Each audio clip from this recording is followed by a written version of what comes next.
buyurur ki, Allah Taala 3 nəfəri sevir. 3 nəfəri sevir və 3 nəfərə nifrət eləyir. Yəni 3 nəfərin etdiyi əməli sevir, 3 nəfərin etdiyi əmələ isə nifrət eləyir, bəyənmir. Sevdiyi əməllərdən birincisi, bir kişi, ehtiyaclı olan bir kişi bir toplumun yanına gələr və ehtiyacını onlara söyləyər və onlar da demək olar ki, onu geri qaytararlar. Yəni, ehtiyac sahibi gəlir, ehtiyacını deyir və insanlar da görürsən ki, ona heç nə vermirlər.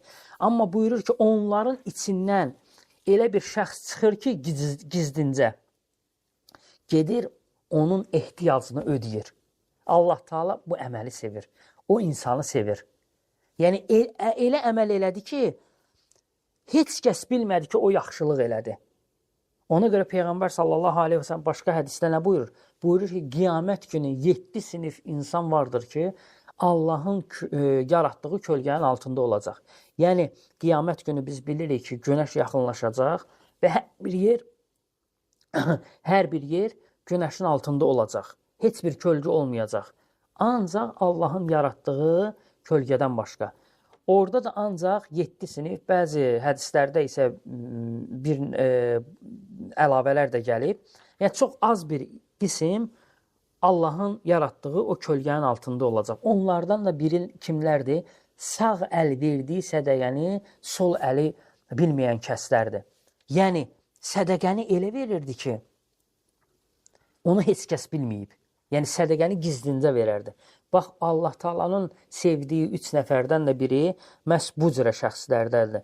İkincisi buyurur ki, bir toplum səfərə gedərlər və yol qət eləyərlər. Biz bilirik ki, keçmişdə də yol qət eləmək, səfər çox məşəqqətli, əziyyətli bir iş idi.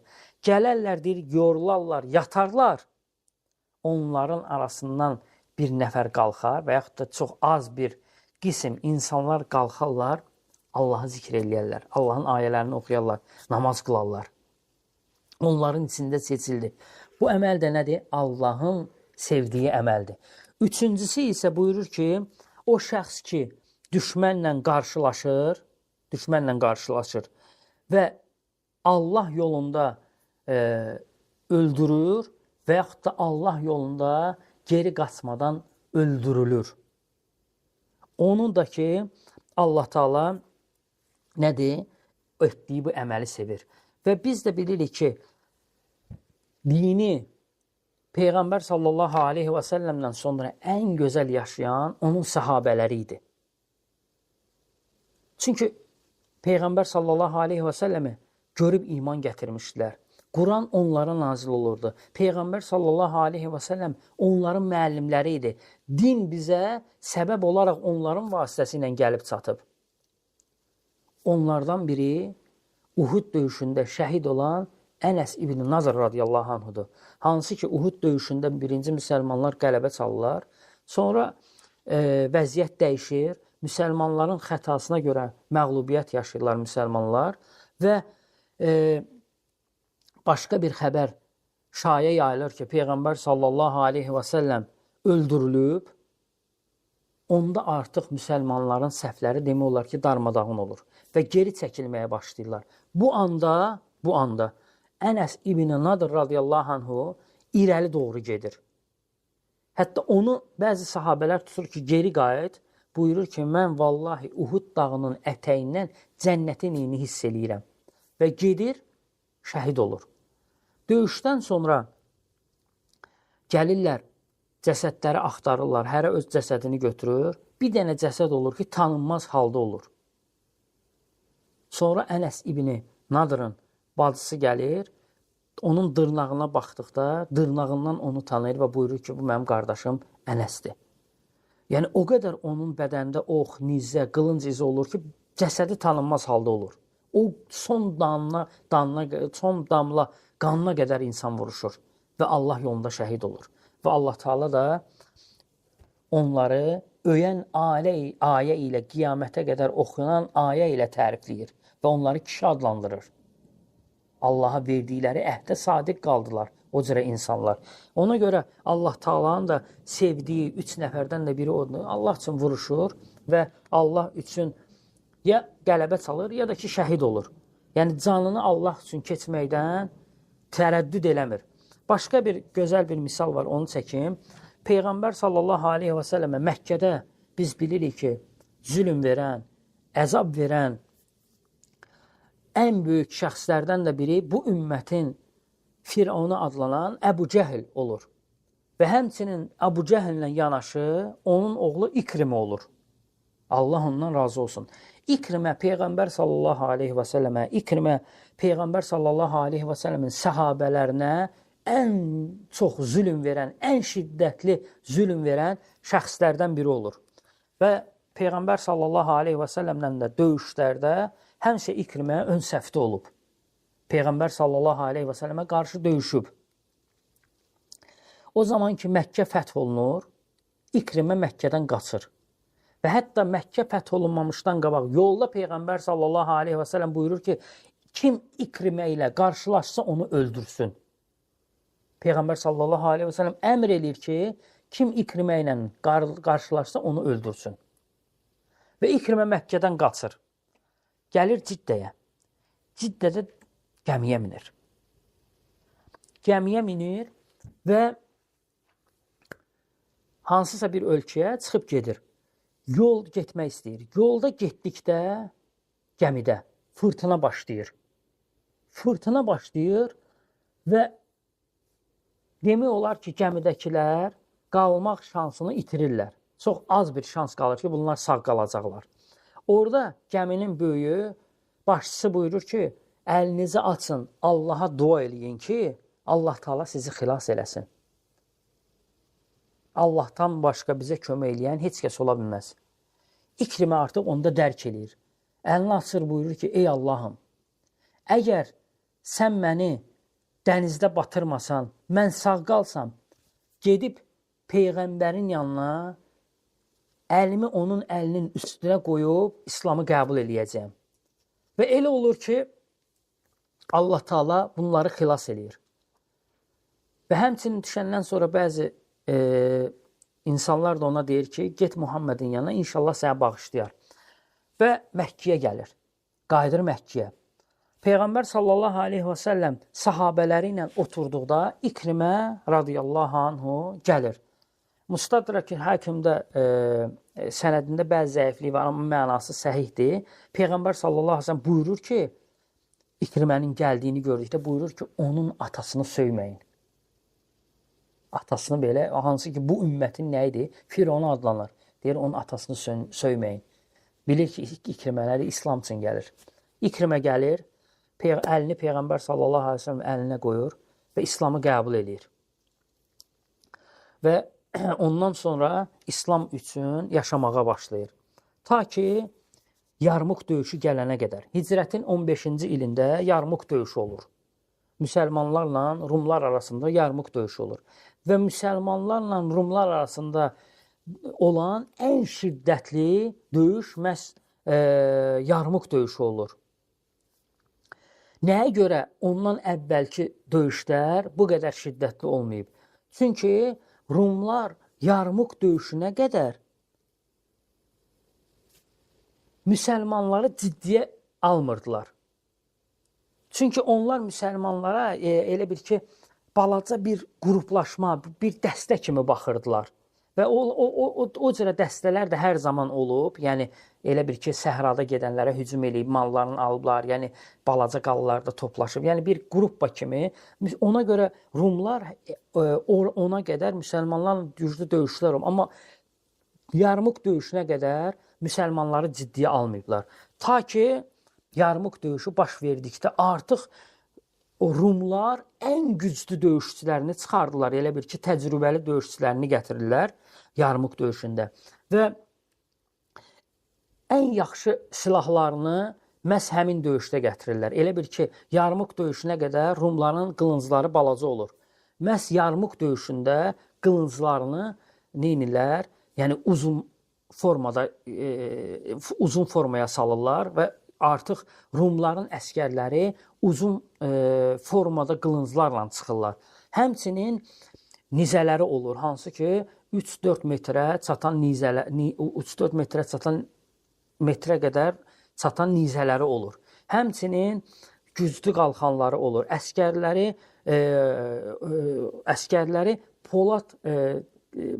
poladdan hazırlanan xüsusi geyimlər geyinirlər ki, qılınc onlara təsir eləməsin. Həmçinin elə ox hazırlayırlar ki, həm uzağa gedir, həm də qalxanı deşmək gücünə malik olur. Yəni, müsəlmanların tutduqları qalxanı deşmək gücünə malik olurlar. Yəni, və həmçinin neynirlər?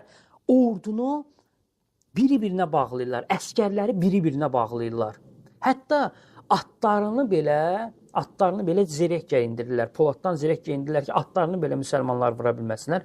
Və dediyim kimi, ordunu biri-birinə bağlayırlar, əskərləri biri-birinə bağlayırlar ki, neynəsin, müsəlmanlar o ordunu yarıb keçə bilməsin.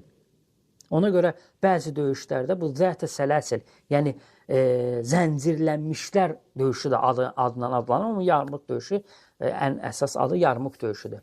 Və döyüş meydanına gəlirlər. Müsəlmanların da başında, ordunun başında Xalid ibn Valid durur. Əslində müsəlmanlar Rumlarla üz-üzə gələndə, Rumların çoxluğundan bu xüsusi hazırlığını görəndə müsəlmanlar biraz tərəddüd eləyirlər və geri çəkilirlər. İlk anda geri çəkilməyə başlayırlar. Bu anda İkrimə qabağı çıxır, radiyallahu anhu, və qışqırır ki, kim mənə ölümə beyət eləyər? Bu zaman Xalid ibn Valid gəlir, onun əlindən tutur ki, ey İkrimə, sən neyinisən? Geri çəkil, özümüzü cəmləyəndən sonra gələcək. İkrimət qayıdır Xalidə deyir ki, ey Xalid deyir, sən Peyğəmbər sallallahu aleyhi və səlləmdən yaxşı günlərin olub. Sən Peyğəmbər sallallahu aleyhi və səlləmə kömək eləmisən, döyüşlərdə iştirak eləmisən. Ancaq mən və atam Peyğəmbər sallallahu aleyhi və səlləmə onun səhabələrinə zülm edənlərdən olmuşuq. Ən böyük zülmləri biz eləmişik deyir. Mən Peyğəmbər sallallahu aleyhi və səlləmlə üz-üzə gəlib döyüşdə heç vaxt döyüş meydanından qaçmamışam. Mən indi kafirlərin qabağında necə qaçım? Sən Peyğəmbər sallallahu aleyhi və səlləmə xidmət eləyəndə mən neynirdim? Ona ən böyük zülmləri mən eləmişəm deyir. Və mənim atam eləyib Məkkə dövründə. İndi mən necə döyüş meydanından qaçım? Vallahi deyir, mən deyir, Rumların üzərinə gedəcəm və onunla yanaşı 400 nəfər Rumların üzərinə gelirlər. Və ilk Rumların səfini də məhz İkrimə radiyallahu anhu və onunla gedən cəmaat yarırlar. Və gedirlər, bir xeyli qabağı gedirlər. Hətta bəzi rəvayətlərdə gəlir, Rumların böyüklərindən birini də öldürürlər. Və ondan sonra əmr eləyirlər ki, oxçulara əmr eləyirlər ki, məhz o şəxsi vursunlar, İkriməyə göstərirlər və İkriməni vurmağa başlayırlar. İkrimə və onunla yanaşı bir neçə sahabəni şəhid eləyirlər. Yaralı olduqda müsəlmanlar bir neçə yaralıları geri qaytarırlar. Geri qaytardıqda və yaralıları yan-bayan uzadırlar. Bu zaman Həris ibn Hişam radiyallahu anhu deyir ki, mənə su verin. Su istəyirəm. Gətirirlər ona su verməyə. Suyu verəndə yanındakı İkrimə deyir ki, su istəyirəm. Həris radiyallahu anhu buyurur ki, yox deyir. O məndən daha çox şücaət göstərdi bu döyüşdə. Suyu İkriməyə verin. İkriməyə verəndə üçüncü şəxs Əyyəş radiyallahu anhu buyurur ki, su istəyirəm. İkrimə deyir ki, yox deyir. Suyu mənə yox, Əyyəşə verin. Və suyu Əyyəşə uzadırlar. Əyyəşə uzatdıqda Əyyəş götürmür. Deyir ki, yox deyir. Birincidir, Həris ibn Hişam istədi, suyu ona verin. Və gətirirlər, birinci Hərisə versinlər. Görürlər ki, Həris şəhid oldu.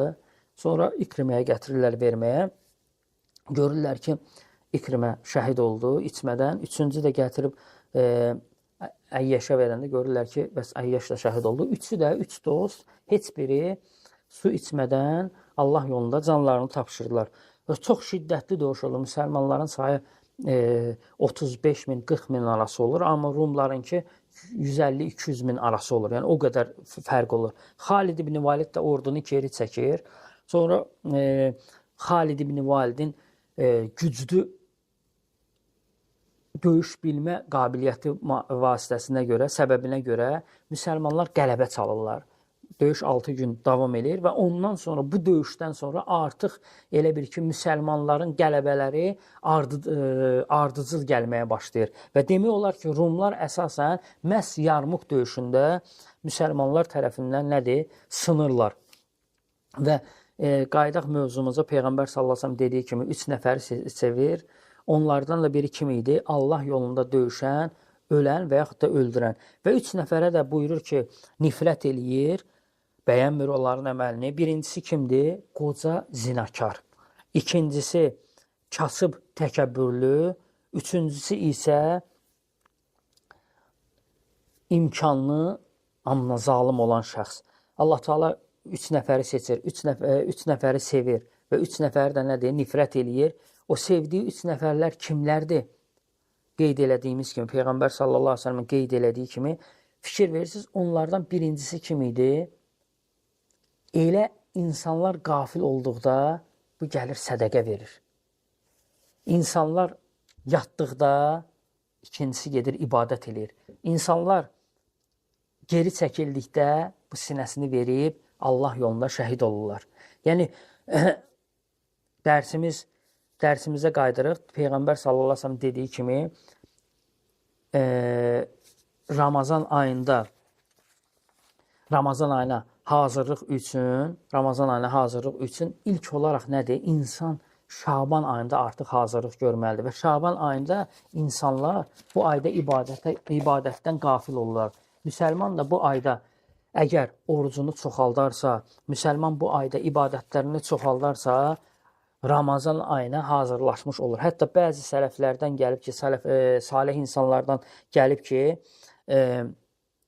bu ay, Şaban ayı qarilərin ayıdır. Artıq qarilər, Quran hafizləri, Quran əzbərləyənlər bu ayda Ramazan üçün Quranı təkrar eləməyə başlayırlar. Və yaxud da Amr ibn Qeys kimi məşhur ticarətçilər olub ki, həmçinin alim olublar. Şaban ayı artıq gəldikdə dükanlarını bağlayardılar, ticarəti qırağa qoyardılar, ancaq Qurana tutunardılar, Qurana qayıdardılar, Qurana bağlanardılar ki, Ramazan ayına hazırlıq görsünlər.